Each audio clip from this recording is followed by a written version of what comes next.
everybody, welcome back to Q-Tips. We are the Video Store Junkies, and we are back once again to bring you a few selections to watch over the weekend on streaming. And we're going to jump right into this, and I will throw it over to Bill. Oh, wow, it's always me. Hey, everyone. So I've got a couple of, let me see, which ones are... Okay, so I've got one that I really, really like, and one that kind of stinks, but I still kind of like it. So the one I really like is called Dinosaurus. And that's not me mispronouncing. That's how they spell it. Dinosaurus. They have an unnecessary US at the end and an exclamation point, which is always the sign of a great movie. If a filmmaker has the confidence to put an exclamation point at the end of the movie, you know that you're in for some terrific stuff. And the plot of this is just pure genius. You know, it's like, why didn't I think of this?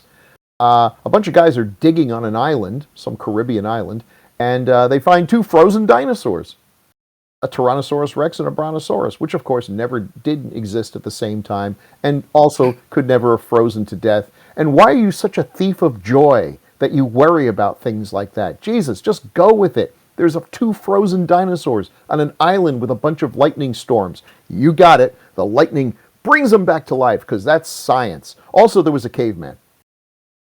Oh, yes, I know. Did not exist at the same time as Brontosaurus and T-Rex. They could have been frozen at 3 different times. Yeah, maybe they obviously lived in a dangerous glacial place, whatever. So the caveman comes to life, and he's literally a fish out of water, and like lots of funny, scare quotes, funny bits where he goes into a house and is baffled by things like television and toasters and a lady who's putting on a mask with cucumbers over her eyes, and Meanwhile, the Tyrannosaurus Rex is going around and killing people, and this little boy finds the Brontosaurus and befriends him because, like all gentle herbivores, it's a friendly creature.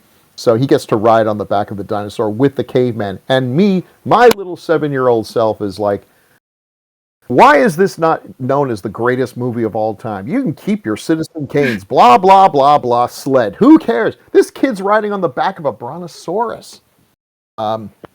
It's stop motion animation. Now, it's not the greatest stop motion animation, but it's far from the worst. And we end up with a big battle between a Tyrannosaurus Rex and a steam shovel. That's another thing kids love, steam shovels. Who doesn't love steam shovel? It'd be a hard thing to say. Which would I rather have, a friendly dinosaur or a steam shovel? Okay, it's dinosaur. Who the hell am I kidding? Okay, so this is just lots and lots of fun. And it was made by the producer of and directed by the director of one of our favorites, The Blob. Mm-hmm. And in fact, the leading role was intended for who passed on the film to go make some little insignificant thing called The Magnificent Seven, based on a Kurosawa film, because he was just getting a little too big for his britches. And so a good choice on his part. But this is a whole lot of fun, and holy crap, wait a minute, I gotta find out, where is it showing? It's, I'm just gonna say Tubi, because I'm sure I'm not wrong. And I will send this over to Zach. Oh, yeah, thanks, Bill. Hey, Bill. Yeah. What's William Shakespeare's favorite streaming service? That would be Tubi. Yeah, there you go. Anyways, hey, so my first recommendation this week is a movie that I've actually been trying to watch for a couple of weeks, and I've had to turn it off. I'm not embarrassed to admit. I don't easily scare, but this is a movie that is kind of creepy. It's a little bit creepy, and I keep trying to watch it late at night. And this is one that I've actually seen before, and I was trying to revisit it. And I don't know, I just haven't been able to do it. So I'm going to recommend you watch it this weekend, and maybe I'll get through it too. The name of the film is Lake Mungo. It is well, it's a found footage film, but kind of done as a documentary. It's an Australian film, and the basic premise of the movie is that a young woman drowns in a lake, and then weird, mysterious things start happening to her family. And I'm not going to say any more, mostly because I don't remember all the details and I haven't seen all of the movie yet. Because it's, I don't know, there's just something about this movie that is just a little bit creepy, and it didn't help. I was trying to watch it the other night, and it was getting a little creepy, and then my dog is laying there on the bed. She's Oh, just no. chilling out, and then all of a sudden she stands up, looks out the bedroom door into the hallway, the Uh-oh. dark hallway, and starts to growl. And I Oh was my like, God, no. I am done. I am done. She does not do that sort of thing. Normally she doesn't like randomly growl at stuff. So Oh my yeah, God. I was done. Anyways, I can't guarantee you that you will have that creepy of an experience unless you have a dog that might see ghosts or something. But this is a great film. It's very creepy. Without spoiling too much, I kind of feel like you could make this. I'm not going to recommend this other movie, but I kind of feel like this would be a good double feature with Hereditary, just because it's such a just really sad kind of tragic film, and then it kind of like layers on the horror. So anyways, Lake Mungo, that's Mungo, is currently playing on Shudder, Voodoo Free, DirecTV, and William Shakespeare's favorite, Tubi. So yeah, that's my recommendation for this week, and it sounded like a couple of you have seen this movie and enjoyed it. So let's go over to Paul. You seemed pretty effusive about this, so let's I'll send it over to you. Yeah, it's been a while since I saw it, but yeah, it was very effective. And if you think it's creepy at the beginning, stick around to the very ending because it gets even creepier. So yeah, I definitely second that one. Well, my theme this week is last night, the night before we're recording this, was the Oscars. So it's Oscars or Oscar tangential. And my first one actually has a double theme because tomorrow, as we're recording this, tomorrow is Pi Day, which will be past by the time you listen to this. So maybe I should have told you this, but too bad. My first recommendation is Pi, spelled P-I, though I think it's usually spelled with actually just the Greek letter, by Darren Aronofsky. It's his very first film, feature film, from 1998. It's currently showing on Redbox, which apparently they've got a streaming service with ads, and Pluto TV. And it is a super low budget. I think it cost them $60,000 at the time. And they shot a lot of the stuff on the street, like guerrilla style, with no permits, black and white. And it's about this mathematician who gets obsessed with pi and biblical messages and secret messages hidden in it, and conspiracy theories. And it's very kind of trippy. It's pretty cool.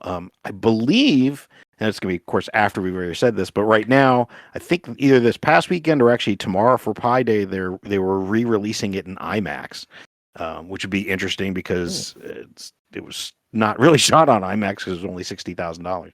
A lot of it was shot with what is now known as the Snorri Cam, which Darren Aronofsky didn't invent, but is kind of popularized, which is a camera rig that hangs around the actor's neck and focuses on the actor's face. So the actor moves around, but their face is still in the screen. Of course, now it's used a lot by ghost hunters and garbage like that. Right. But yeah, it's really pretty neat. It's fun. It's trippy.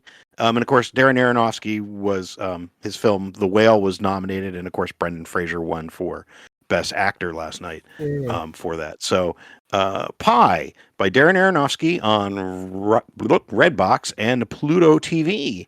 And speaking of pie, I will pass this to Renee. I do love pie. Mm. You like pie better than cake? If you had a choice between cake and pie, Oh, man. sight unseen, just general flavor. Maybe you knew the flavor ahead of Right. time. What would you Can I weigh in on this because I'm 100% pie.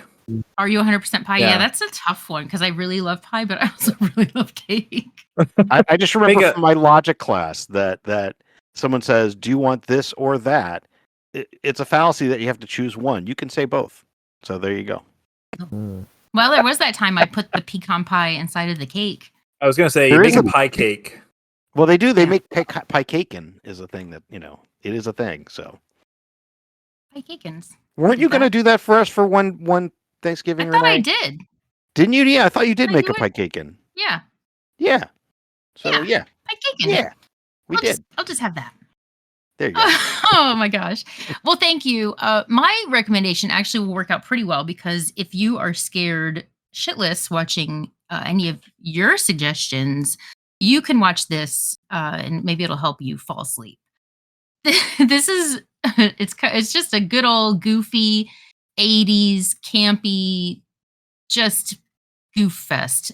This movie is called Transylvania 65000 Holy shit. and it Okay. this is one of my favorite things is when I recommend a movie that you're like, "Rrr." Oh, I love it. So this movie has Jeff Goldblum and Ed Begley Jr. and Carol Kane and Joe Bologna and just a bunch of different people in it. And oh, this movie is ridiculous. Also has Gina Davis in it, and it's just so goofy. So okay, so Ed Begley Jr. and Jeff Goldblum, they play these tabloid reporters who are sent to Transylvania to uncover the real truth of the monsters that live there, you know, like Frankenstein and vampires, all that good stuff.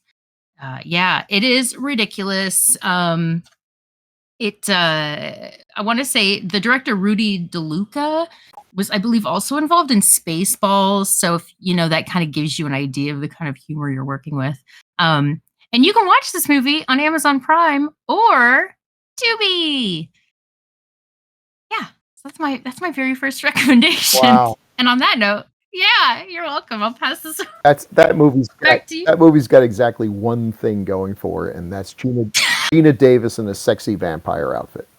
Yeah. And that is where it begins and ends. Oh man. I didn't say it was a good movie. Oh, that's true. I just recommended it. It did have one of the best Gene Shalit reviews of all time, where he Did he it? just sat there and they started playing the do do do do do do do do do do do do, and it goes on for like a minute, and then finally the chorus comes in and says, "Transylvania 65000." He just said "stinks," and that was the end. It's pretty good. What do you think? Do you think that was the inspiration for the critic? Oh yeah. Well, listen, Gene Shalit was Gene Shalit. I mean, this is totally aging here, but you got to understand, folks. So Gene Shalit was this jovial, like could have been a weatherman, but instead he reviewed movies. He looked like a ventriloquist dummy with a big, Oh my God. insane afro and a big bushy mouth that hide the fact that it's being controlled by someone with a hand up his butt. And he just did terrible puns. Just and it would give. I think sometimes he would give movies good reviews just so he could use the pun that he came up with. And like Ellen DeGeneres made a movie called Mr. Wrong. Yeah, Mr. Wrong Gender. But the movie was terrible. It was her attempt to be, to become a leading lady comedian actress, and it didn't really work. And he's out there saying stuff like, "Mr. Wrong, it's an Ellen DeGeneres helping of laughs." And they're like, holy crap, dude, nobody likes this movie. You could have used that pun for Oh, something my else. God. Well, anyway, here's a movie I'm pretty sure he didn't review. And it goes by a few different names. You may know it as Island of the Fishmen. And that was it's an Italian movie, and but they realized ain't nobody going to see a movie called Island of the Fishmen, so they changed it to Screamers, and that's pretty good. But the great thing was the poster for it and the trailer, which promised you, I mean, absolutely promised you. They were like, warning, warning, warning, warning. You will see a man turned inside out. And the poster had like this guy who, I mean, I guess he kind of looked like he was turned inside out. His veins were on the outside. He was screaming, as you would if you were turned inside out. They're like, well, boy, howdy, this sounds pretty good. And the really cool thing about this movie is there is no point in the movie where that happens. There's no point in the movie where you even get the idea that it might be happening, maybe off screen or something. Maybe someone's screaming, and that's where we got Screamers from. He's screaming because he's being turned inside out. It just never happens. Because they knew you'd already paid your ticket, and they weren't going to give it back, because movie theaters don't give you money back. Especially for movies like this that you're watching on a grindhouse on 42nd Street. They will knife you in the throat before you get your money back. So just a classic example of absolute grindhouse lying. They also took this movie, which is kind of like a Jules Verne kind of adventure where a guy ends up on this island and Barbara Bach is there, and there's a bunch of fishmen who she kind of controls, and yeah, it's sort of neat. There's like a mad scientist and blah blah blah blah. They took it and they lopped off a half an hour, so the movie doesn't make a whole lot of sense. Then they put in a new half an hour with some special effects guys who did like humanoids from the deep and stuff. And that's mostly in the beginning.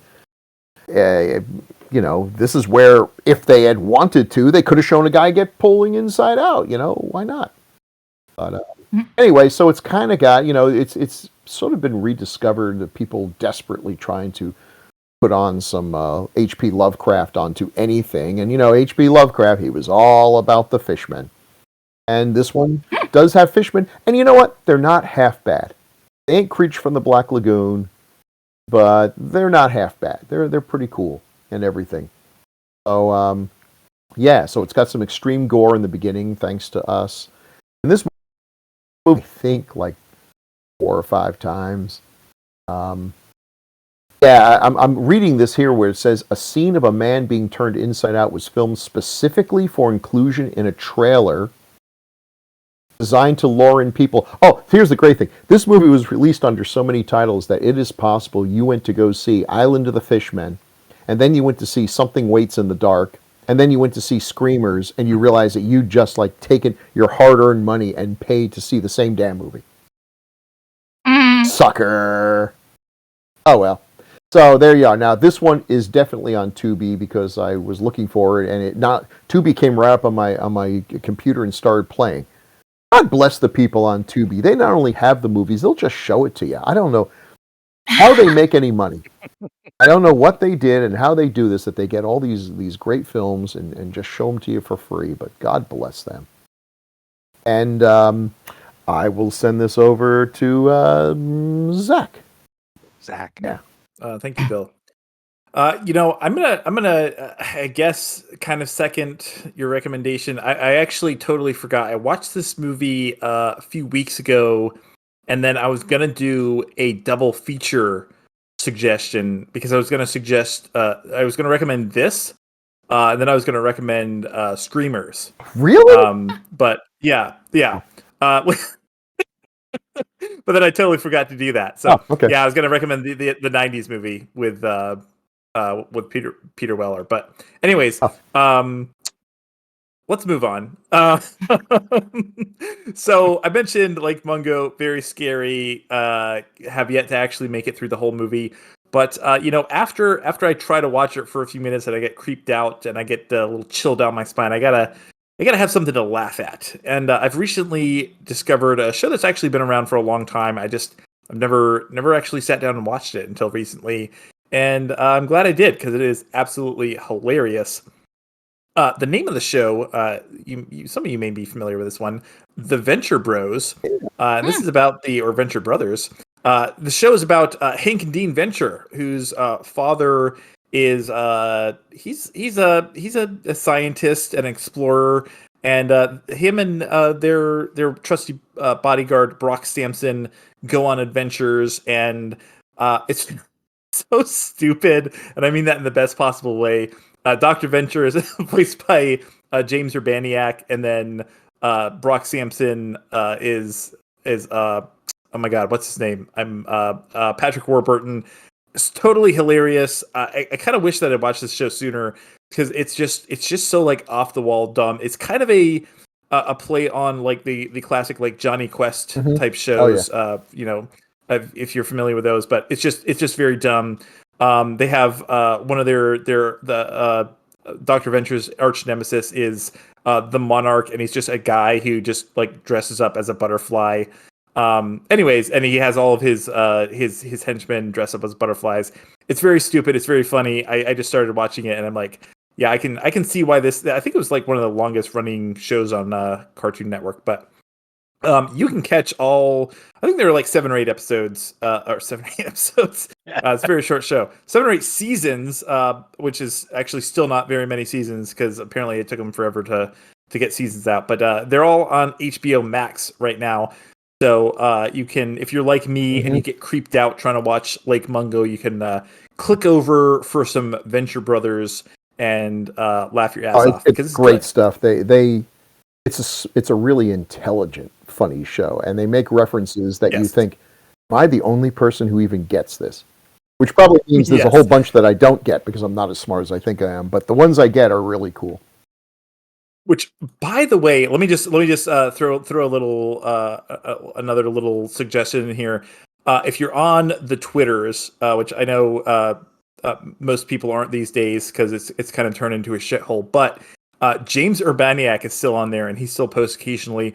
He posts the most random ass things in the world, the most like random ass bizarre like highbrow dumb tweets, and he's absolutely hilarious. So I highly recommend, if you're one of the few people still on Twitter, go follow James Urbaniak. He's totally hilarious. And speaking of people who are irreverent and hilarious, Paul, what do you got for us? Hey, do you know what else James Urbaniak was in? Regarding Henry, the maybe, I don't know, classic indie film. Speaking of indie, no, actually, The Fabelmans. He was the principal, apparently. I don't know. I didn't see it. I didn't see it. But anyway, that ties into my theme of the Oscars, though I'm not recommending The Fabelmans because I haven't seen it yet because, I don't know, it seemed kind of self-indulgent and wanky to me. But that's all right.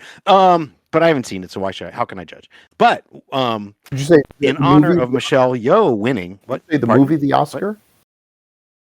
What? No, I did not say the movie The Oscar. Oh, okay. Sorry. I think you recommended that already. Well, because I love it. Written by Harlan Ellison. Yeah. No, no, I'm actually recommending a film in honor of Michelle Yeoh for winning Best Actress. And that film is Yes, Madam from 1985. Though you're going to find it on Amazon Prime under the title of In the Line of Duty 2, The Super Cops. And that's cops plural because Michelle Yeoh plays a cop and her partner is Cynthia Rothrock in her screen debut. Wow. There's not much you need to know about this, but it's a Hong Kong action flick with Michelle Yeoh and Cynthia Rothrock kicking the crap out of people. It is super fun. The final fight is just fantastic. And I believe that was where Michelle Yeoh was starting to do some of her first stunts on her own as well. And again, it was Cynthia Rothrock's film premiere. And it's super fun. So it's Yes, Madam. That's yes, comma, Madam with an exclamation point because there's apparently several films with various titles. But again, you're only going to find it on Amazon Prime as In the Line of Duty 2, The Super Cops. Highly recommend it. And speaking of martial arts artists who kick ass, I'll pass this to Renee. So when I was watching this, it kind of reminded me of just how cute that I thought Jeff Goldblum and Gina Davis were back in the day. And you can't think of Gina Davis and Jeff Goldblum without thinking of this movie. Earth Girls Are Easy. So this movie stars Gina Davis, who is a very sweet, innocent Valerie who has a really just kind of a crappy boyfriend and a group of aliens that have crash landed in her pool. Luckily, though, her best friend Candy is there to help her kind of help these guys fit in until their spaceship can be repaired and they can go home. So the group of aliens are played by Jeff Goldblum, Jim Carrey, and Damon Wayans. And Candy, the best friend, is played by Julie Brown. This movie is ridiculous, and I guess I forgot that it was a musical, but it is. A lot of it takes place like in a nightclub, so I guess I don't know, whatever. There's really only one song that you might want to fast forward through. The rest of it's fairly entertaining. But so that's my recommendation. It is Earth Girls Are Easy, and you can watch that on Tubi and Vudu and Pluto and Plex and a whole bunch of other places. So, yeah. Anybody want to sing us out with, But I'm a Blonde, Earth Girls Are Easy? No, but I do have a song prepared if anyone else doesn't. I'm a blonde. Yeah. That's the one. Yeah. You're welcome to take it instead, Bill. That's the only part I know. Oh, But there was one part in the song where she starts to spell out a really easy to spell word and then gives up about 3 letters in and just says, I don't know, and laughs. And I was like, I Yeah, laughed. it's blonde. She's like BLON, or she's like BLO. I don't know. Yeah. That's great. see, and I guess I could sing "Earth Girls Are Easy" too, but Hmm. I didn't have that one prepped. No, mine was going to be again in honor of the Oscars, in honor of the all the Oscars that Everything Everywhere All at Once won. Now I love the songs in it, though. I hate to say the performance by David Byrne last night was not his best. But I'm not going to actually do that. Instead, I'm going to go back to probably the first thing. So it was the Daniels are the ones who wrote and directed Everything Everywhere All at Once, and I'm going to go back to the first thing probably most people ever saw from them, and it's actually the first time most people actually ever saw Daniel Kwan himself, because he actually is featured in this. I'll just dive into it. Dun da dun da dun da da da da da da dun da dun da dun da da da da dun da dun da dun da da da da da dun da dun da dun da da da da. Fire up the loud and another round of shots. Turn down for what? Do do do do do do do do do do do do do do do do do.